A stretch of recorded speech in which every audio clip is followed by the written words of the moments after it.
General, thank you. And I want to steal one of your lines. Never forget. Pam never forgot. The president never forgot. This FBI never forgot. And certainly U.S. Attorney Pirro never forgot.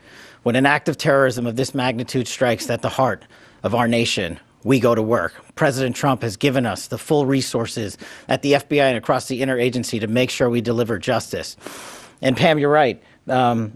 Dan and I did sit down early on about this to bring justice, but you led the effort. You brought together the interagency.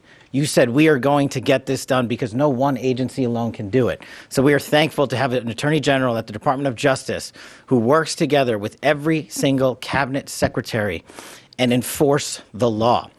What you saw today, and I want to get, or what you're going to see today, I want to address in a minute, but I want to remind the folks out there the work of this Department of Justice.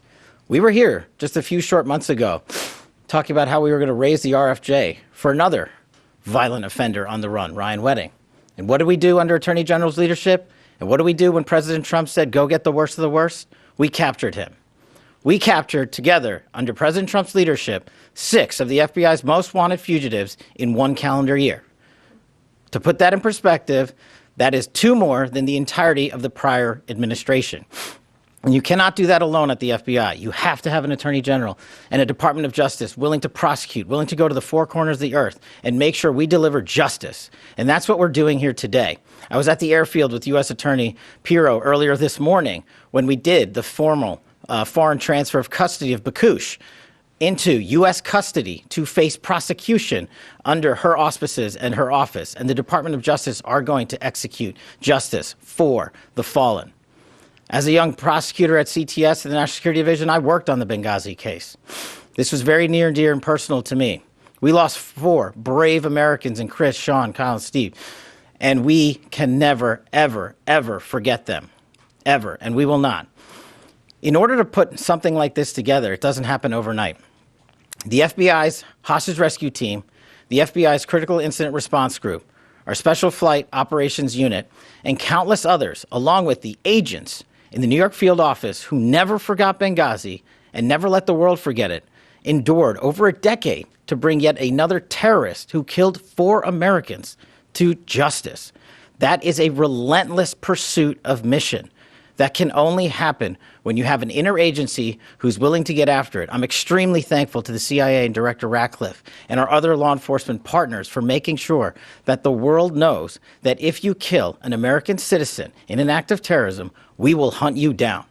We will bring you to justice, and you will face justice here in America, not in another court and not in any other proceeding around the world, but here. You killed our own, so we are going to take it to the streets to make sure you are held accountable. Once again, I'd really like to thank the entirety of the FBI, headquarters divisions. There are so many moving pieces to actually execute a foreign transfer of custody.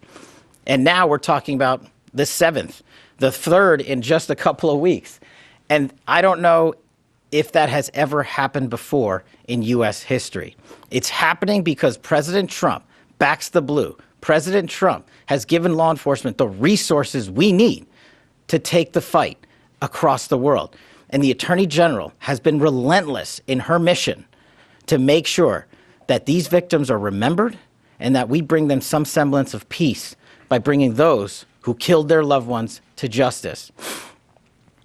It's a little full circle for me. Yes, then Director Deputy Bongino and I did sit down and said, how are we going to get this guy? How are we going to find the individual responsible for the Benghazi attacks? And we sat down with Janine Pirro, and we sat down with the AG and her team and the Deputy Attorney General. And every single day, every single week, we talked about how we would do it.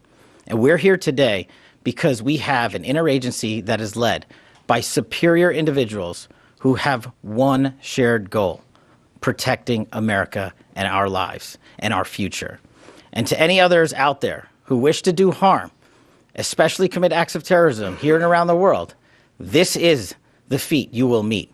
You will not be forgotten by us. We will chase you down. And it is a privilege and an honor to be the director of the FBI and come full circle for me, especially on this Benghazi case, especially with the families I know so well.